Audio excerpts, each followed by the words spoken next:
The Pittsburgh Steelers have done, well, probably more than we expected, and they have quietly started to put together a phenomenal offseason. So, what's left? And at what positions can the Steelers still do better before the start of the summer?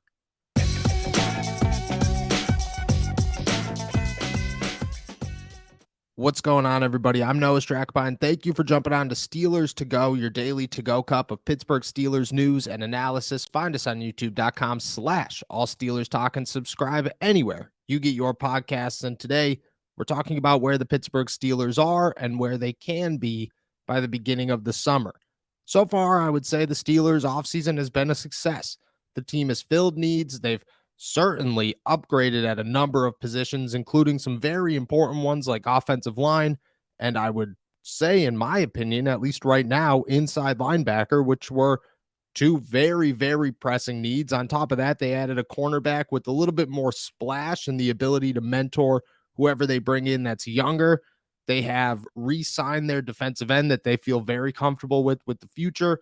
They have new safeties in place, which, say what you will about Terrell Edmonds, but I believe that this offers them probably the same amount of potential in 2023 as they had in 2022, and maybe a little bit more, because we don't know what Keanu Neal can do or what DeMonte KZ can do as a full-time starter. On top of that, they have continued to look at more free agents, and their top 30 visits have told us a story. So where do they go from here? Let's start with what they've done so far. As of now, they have signed Patrick Peterson, Nate Herbig, Cole Holcomb, Elandon Roberts, Isaac Siumalu, Keanu Neal, and Breeden Fehoko. They've re-signed Larry Ogunjobi and DeMonte KZ, and they've brought in a ton of players for top 30 visits. According to Over the Cap, the Steelers have approximately $10.7 million in available cap space. This does not include Neal or Fehoko's new deals, so at this point you have to expect that that's lower, but not significantly lower. They probably have to do a little bit more rearranging and clear a little bit more cap space, because they're going to make at least one more signing, probably two more signings at minimum, and on top of that, they have to have $10 million available for their draft picks. So expect another move there, but no cuts, just some restructures, and then expect them to continue. So where do they go? What's happening next? You run down the list of needs, and this is what the Pittsburgh Steelers are likely looking at this moment. They still need a young cornerback. Patrick Peterson might be a phenomenal future Hall of Famer, one of the greatest ever. A dude is an absolute icon and a legend on the football field. But the Steelers know that at 33 years old, they're getting 2 seasons out of him, and then he's gone. And they need somebody to come in now to learn from a future Hall of Famer. And in this NFL draft class, they fully understand how impactful grabbing a good rookie is early in the draft. They need a young corner.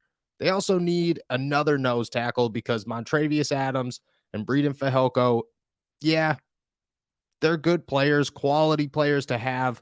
Both of them will be given an opportunity to start. But if the Steelers walk into the season and say these are our nose tackles, they're leaving a major void on the football field, and they're not even trying to fill it through the NFL draft. Nose tackle is most certainly still on the list. Outside linebacker, we're talking about Bud Dupree, and everybody's waiting for Bud Dupree, but so far there are no news, and there is no signs that Bud Dupree is headed to Pittsburgh. He came in for a visit. Things have gone radio silent ever since. You don't know if this is the right fit for him. You don't know if the Pittsburgh Steelers are willing to offer him enough money.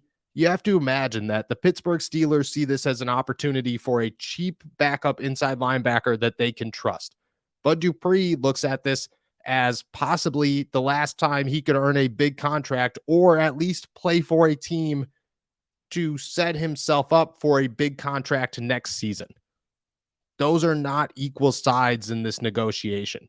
The Steelers are probably going to have to give up a little bit more, or Bud Dupree is going to have to come down. And I'm all for hometown visits once in a while, but not in this situation. They still need to add a second slot wide receiver, because I believe that they want to match somebody with Calvin Austin, and they've been very open that they want, quote unquote, their style of slot wide receiver. You could imagine that that's a big guy, a Jonathan Mingo type, Juju Smith-Schuster like football player They've done their homework. I see them adding another one, if not two, and we'll get to that in a second. They need a slot cornerback because Arthur Millette is Arthur Millette. And look, I like Arthur Millette. I think he's a thumper. I think the dude gives 110% on every single play, but he's a liability in coverage, and he's been a liability in coverage. And the Steelers need to find somebody so that they can feel comfortable with their cornerback set. There's no need or no reason to upgrade everywhere else in your secondary and then leave your slot corner vulnerable for everybody to take advantage of. It's just not a smart priority. And in a team that is devoted to upgrading their defense this offseason, they have to see that that's still a need. Next is defensive tackle. Obviously, Isaiah Loudermilk should have turned into something, but so far he has not. Entering year 3, you have to imagine that they bring somebody else in. The question is where and when. They need another outside wide receiver because as of now, there's nobody to come off the bench. Deontay Johnson and George Pickens are playing every single snap of a football game, and that's just not going to work. You need somebody else to come in, be able to provide some relief. We'll get to options here in a second on who that could be. And then for those of you who are still a believer, left tackle. The Steelers, well, they might have some faith in Dan Moore Jr. and the development of him heading into year 3, but we're heading into year 3. And we just talked about how Isaiah Loudermilk has been physically removed from playing in a football game for this team. Why is Dan Moore Jr. given more upside or more leeway? And I think it's because there's no Cam Hayward sitting in front of him. Well, maybe there should be some competition. The next is, how do you fill these needs? How do the Pittsburgh Steelers round out an already good offseason and make it a phenomenal offseason and solidify that they are here to make noise in 2023? Because I've said this before and I'll say it again. The Pittsburgh Steelers window opens this season. It doesn't mean that they're going to win a Super Bowl in 2023, but it means that for the next 3 years, the Pittsburgh Steelers are quote unquote a Super Bowl team. They need to make sure that their roster is Super Bowl quality. Mike Tomlin knows that. Omar Khan knows that. Anybody within the Pittsburgh Steelers organization that has followed the trend of football for the last decade understands what position the Pittsburgh Steelers are in, and also understands that the Pittsburgh Steelers are in a very rare situation where right now they have an opportunity and they haven't been in one in 20 plus years. Now is the time. The last time they were in this opportunity, they won a Super Bowl. So how do they fill the needs? To get a young cornerback, I think that's easy, and I think that's the NFL draft. The Steelers have already brought in a bunch of names for pre-draft visits. I expect more of them to come. A first or second round corner is obviously going to be on their list. I would be very surprised if they passed one up at 17, and I would be extremely surprised if they passed one up at 32. But I highly anticipate one of those two picks is a cornerback, and one that will make a lot of noise as a rookie and moving forward with some huge upside. And don't be surprised if they double dip, but we'll get to that in a second. Nose tackle. That again goes to the NFL draft. I have a hard time believing that the Pittsburgh Steelers are going to look at a very good defensive tackle, defensive line group in this draft class and say, nah, we're good. We have 2 already. The Steelers know that if they bring in somebody who has Javon Hargrave upside, that their defensive line immediately gets 10 times better. They've been looking for that guy. They haven't found an answer since Tyson Alualu got injured and then declined because of his age. They need somebody new, young, refreshing, and dominant. And I think the NFL draft offers a ton of that, and I think they understand that fully. If Bud Dupree is not the answer at outside linebacker, who is?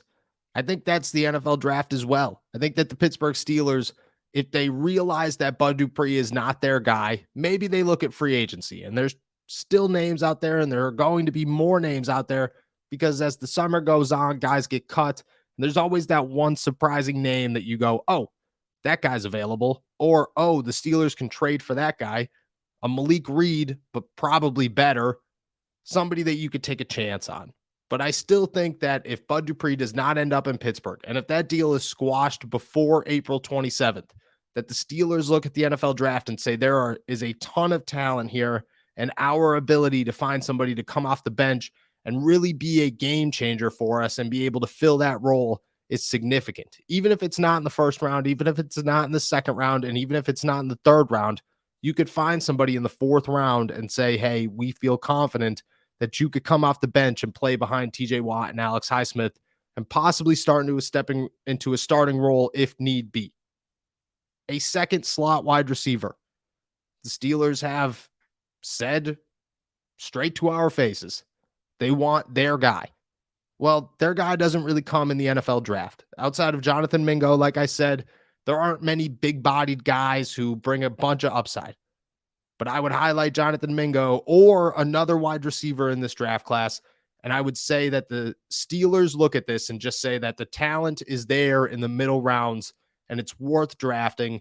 And even if we don't get a 6'2", 225-pound guy who runs a 4.4, we could still get somebody to come in here, play the slot, and be a very electric player for us, even if he doesn't fit, quote unquote, our mold. I believe that the Steelers are looking for a different styled slot because they want to match somebody with Calvin Austin. But in today's age of the NFL, you could get two very speedy guys on the inside and make that into absolute fireworks anytime they're both on the field. The Steelers know that. Omar Khan knows that. Everybody knows that. And if that opportunity presents itself, they'll take advantage of it. Now, if their guy is there and they see a big body like Jonathan Mingo available in the 4th, and they say, that's our guy, we have him highlighted 10 times on our big board, well, maybe they stick to their guns and they stick with a Chase Claypool, Juju Smith-Schuster type guy, and they toss him in the slot with Calvin Austin. Next is a slot corner. And I think this one, as crazy as it sounds, also comes from the NFL draft. And I know we're running out of draft picks here, but I think this one's a later pick. This is a 7th rounder. This is a guy that develops. This is a guy that comes in here and the Steelers say, hey, in 2023, we have to get unique. We have to be able to move guys into the slot to cover our ground. Arthur Millett's got to play better. We have to find a way to make our defense work while this guy is developing. But Mike Hilton came in here as an undrafted guy and made a name for himself, made some noise right from the jump. And I think that anybody playing the slot, if you play physical enough, has that same ability. I don't know if the Steelers find that in 7th round. It is a complete crapshoot out there. You are just grabbing whoever's available. You have no idea what happens that late in the NFL draft. If the Steelers see somebody that they believe is worth grabbing, they will grab him. And I think that that's how they fill the slot corner. There is an alternative, and I will bring this up as well.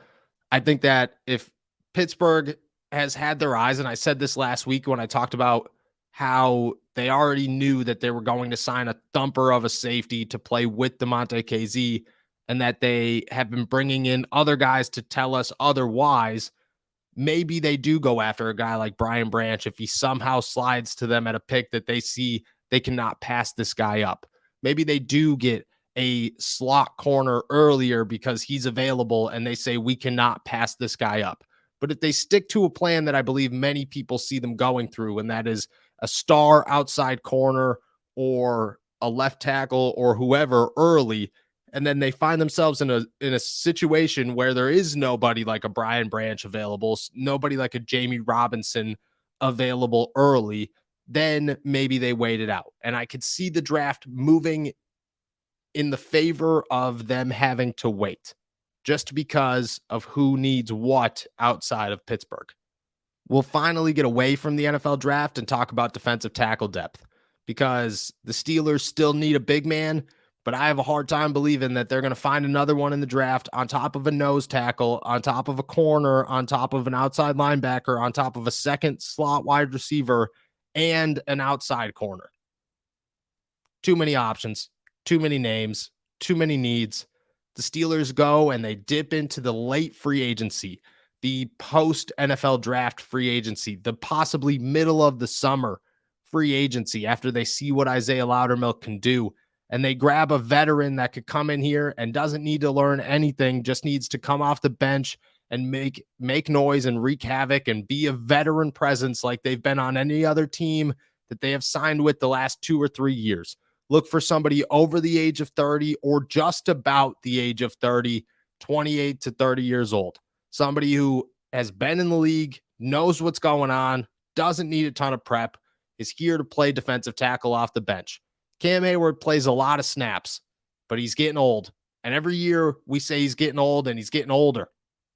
You got to take some precautions, and the Pittsburgh Steelers see that. And I think that they grab a veteran, and I think it comes after the NFL draft.